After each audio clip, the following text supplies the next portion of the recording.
জেলা পুলিশের উদ্যোগে জয়পুর থানায় জঙ্গলমহল কাপ ফুটবল খেলার শুভ আরম্ভ হয়।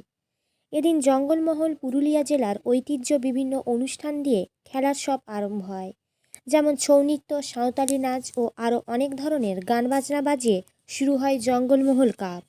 শুভ উদ্বোধনী সভাতে উপস্থিত ছিলেন এসডিপিও ঝালদা সুমন্ত কবিরাজ, জয়পুর ভিডিও বিশ্বজিৎ দাস, বিধায়ক শক্তিপদ মাহাতো, বিন্দু কর্মকার, যুবনেতা তথা বিশিষ্ট সমাজসেবী ও খেলার প্রেমী দিব্যজ্যোতি সিং দেও, জেলা পরিষদের কর্মাধ্যক্ষ মেঘদূত মাহাতো, জেলা পুলিশ অধিকারী গণসহ প্রমুখ।